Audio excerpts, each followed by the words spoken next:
une femme âgée sort du coma et s'empare du stylo de l'infirmière. Les premiers mots qu'elle écrit font paniquer la femme. Lorsque Maria Vargas a rencontré sa nouvelle patiente pour la première fois, elle a été frappée par la délicatesse de ses traits. Son âge semblait être un léger voile recouvrant une immense beauté. Dorothy Solomon, 65 ans, était dans le coma, une belle au bois dormant sans le charme de la jeunesse éternelle, qui n'avait pas de baiser magique pour la réveiller. Ainsi, chaque jour, Maria se rendait dans la maison que Dorothy partageait avec sa jeune sœur Sandra, et lui faisait toutes ces choses intimes que nous faisons tous pour nous-mêmes, ces choses qui auraient fait honte à Dorothy si elle avait été éveillée. Mais Maria était douce, respectueuse, et pendant tout ce temps, elle parlait doucement à Dorothy comme si elle était une enfant ou la mère qu'elle n'avait jamais connue.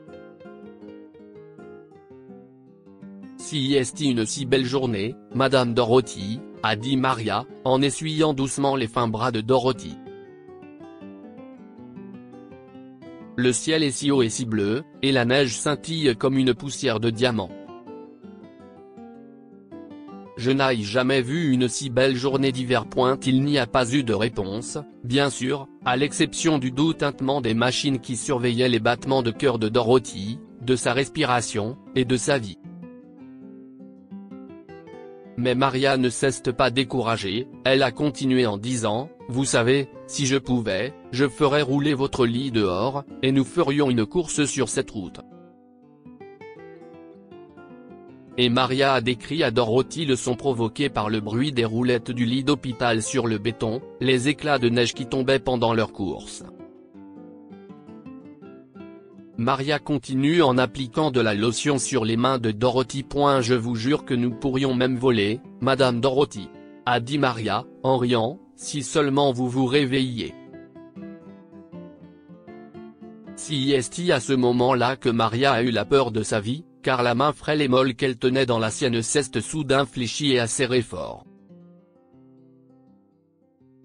Maria leva les yeux vers Dorothy et fut stupéfaite de voir ses yeux bleus grands ouverts, ses lèvres peinant à parler. « Madame Dorothy !» cria-t-elle. « Laissez-moi appeler le médecin, laissez-moi appeler votre sœur. » Mais Dorothy secouait la tête, et ses lèvres remuaient pour prononcer le mot non, encore et encore.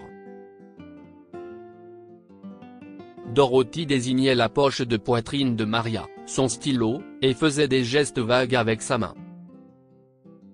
« Vous voulez écrire, Madame Dorothy ?»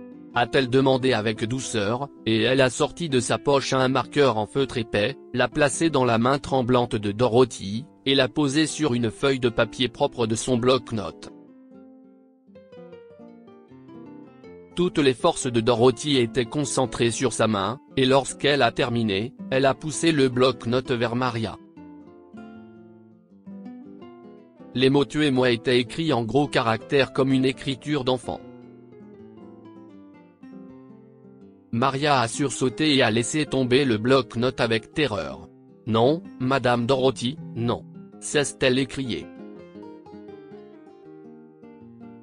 Vous êtes réveillée maintenant, nous allons pouvoir vous aider à aller mieux. » Mais Dorothy pleurait, des larmes ruisselant sur ses joues pâles. Maria essuya doucement ses joues. « Écoutez, Madame Dorothy, laissez-moi appeler votre sœur. » Mais Dorothy a secoué la tête si violemment que Maria a eu peur qu'elle ne se fasse mal. « Ok, Madame Dorothy, a-t-elle dit. Ce sera un autre secret pour l'instant. » Mais pourquoi Dorothy ne voulait-elle pas que sa sœur sache qu'elle était réveillée et consciente? Maria savait que quelque chose n'allait pas, alors ce jour-là, quand elle est rentrée chez elle, elle a laissé son téléphone portable pour enregistrer ce qui se passait. Le lendemain, Maria a appris l'horrible vérité sur Sandra Solomon, et la raison pour laquelle Dorothy avait demandé la mort. Quand elle a écouté ce que son téléphone avait enregistré, elle a été choquée. « Eh bien, bonjour la belle au bois dormant », a dit Sandra Solomon d'un ton sarcastique. Te voilà, bien endormi et en mon pouvoir. Qu'est-ce ce que ça fait? Elle entendit alors un bruit de gifle. Réveille-toi. N'es-tu pas la plus belle de la famille? La préférée? La chanceuse? Criait Sandra, regarde-toi maintenant. Il fallait que tu me prennes Tom, n'est-ce pas? Eh bien, maintenant il est mort. Et toi, tu es un légume, un morceau de chair puante et pisseuse. Si est-il aussi bien qu'il soit mort, n'est-ce pas? Imagine à quel point il serait dégoûté de te voir comme ça. Pourquoi crois-tu que j'ai proposé de prendre soin de toi? Pas parce que je t'aime, personne ne t'aime, Dorothy. Personne, et maintenant j'ai ma revanche. Il y a eu beaucoup d'autres vociférations du même genre, puis Maria a entendu Sandra dire « Dors, dors, petite chérie, parce que pendant que tu dors, tout cet argent que Tom t'a laissé sont à moi, je peux les dépenser comme je veux, et crois-moi, je m'éclate. » Maria était horrifiée. Elle a réalisé qu'elle ne pouvait pas laisser Dorothy seule dans cette maison avec sa satanée sœur, ne serait-ce qu'un jour de plus.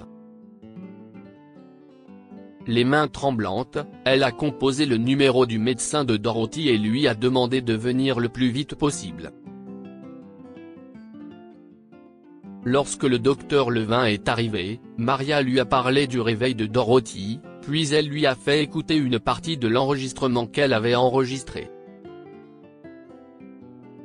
Le docteur a été choqué. Nous ne pouvons pas laisser Tom et Dorothy ici, docteur, lui a dit Maria. S'il vous plaît, vous devez m'aider à la sauver. Ne vous inquiétez pas, dit le docteur. Je vais m'en occuper. Le docteur a appelé Sandra et lui a dit que l'état de sa sœur s'était détérioré et qu'elle devait rester à l'hôpital pendant quelques jours jusqu'à ce qu'elle se stabilise. Sandra n'a pas été très heureuse de cette nouvelle, mais elle a été obligée d'accepter. Après tout, elle avait besoin de Dorothy en vie. Dès que Dorothy a été mise en sécurité à l'hôpital, et hors de portée de Sandra, Maria et le docteur Levin se sont rendus à la police et ont signalé les abus dont leur patiente avait été victime de la part de sa sœur. Sandra a été arrêtée et la procuration qui lui permettait de contrôler la propriété de Dorothy a été retirée.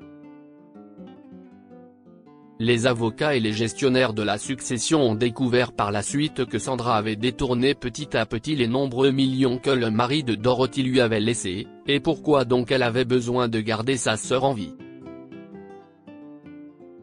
Le testament de Dorothy précisait qu'à sa mort, l'argent qu'elle avait hérité de son mari serait intégralement versé aux nombreuses organisations caritatives qu'il avait soutenues.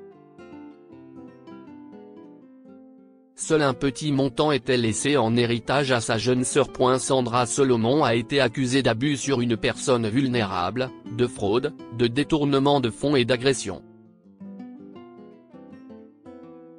Comme elle n'avait pas les moyens de payer un avocat, elle a dû faire appel à un avocat commis d'office. Le jeune avocat a été choqué et dégoûté par sa cliente impénitente et sans cœur. Il lui a conseillé de passer un accord, mais Sandra était orgueilleuse. Elle a dit, « Vous pensez que le jury va croire une stupide infirmière latino et un infirme baveux qui peut à peine parler ?» Mais Sandra a eu une grosse surprise. Au moment du procès, Dorothy pouvait parler lentement mais clairement et elle a témoigné. Le jury a cru chaque mot qu'elle a dit, et l'enregistrement de Maria a été la goutte d'eau qui a fait déborder le vase. Le jury a déclaré Sandra coupable, et le juge a dit que son comportement était d'une cruauté et d'une sauvagerie inexplicables. Sandra a été reconnue coupable et condamnée à 12 ans de prison, une punition juste pour son traitement vicieux envers sa sœur sans défense. Quant à Dorothy, elle est retournée vivre dans sa propre maison et, sous les soins attentifs de Maria et avec beaucoup de thérapie, elle a lentement retrouvé sa capacité à marcher et à parler. Plus tard, Dorothy a confié à Maria que c'était le doux son de sa voix qui l'avait ramené du seuil de la mort. Dorothy, qui avait autrefois désespérément voulu mourir pour échapper à ses tourments, a découvert qu'elle avait une nouvelle chance de vivre. Lorsqu'elle s'est remise de l'accident vasculaire cérébral qui l'avait rendue infirme et qu'elle n'a plus besoin d'une infirmière, elle a refusé de laisser partir Maria et l'a adoptée comme sa fille. Maria a trouvé en Dorothy la mère qu'elle n'avait jamais eue, et lorsqu'elle a rencontré un homme bien qui l'a épousée, si est sa nouvelle mère qui l'a conduite à l'hôtel. 2 ans plus tard, Dorothy tenait dans ses bras son premier petit enfant, une petite fille nommée Dorothy en hommage à sa grand-mère adorée. Que pouvons-nous apprendre de cette histoire ? N'abandonnez jamais, car une nouvelle et merveilleuse vie peut se trouver au bout du chemin. Dorothy voulait mourir parce qu'elle pensait que la vie ne lui apporterait que de la souffrance, mais elle avait tort. L'amour, la gentillesse et la patience sont les plus grands guérisseurs. La gentillesse de Maria a permis à Dorothy de sortir de l'impasse et lui a finalement sauvé la vie. Partagez cette histoire avec vos amis. Elle pourrait illuminer leur journée et les inspirer. Lire aussi, tout le monde fixe une vieille dame pauvre qui entre dans un salon de beauté. Histoire du jour. Cette histoire est inspirée par l'histoire d'un de nos lecteurs et écrite par un rédacteur professionnel. Toute ressemblance avec de véritables noms ou lieux est une pure coïncidence. Toutes les images sont utilisées uniquement à des fins d'illustration. Partagez votre histoire avec nous. Elle changera peut-être la vie de quelqu'un. Si vous souhaitez partager votre histoire, envoyez-nous un mail à info@amomama.com. Pour plus d'histoires contenant des leçons de vie, abonnez-vous à Amomama sur Google News.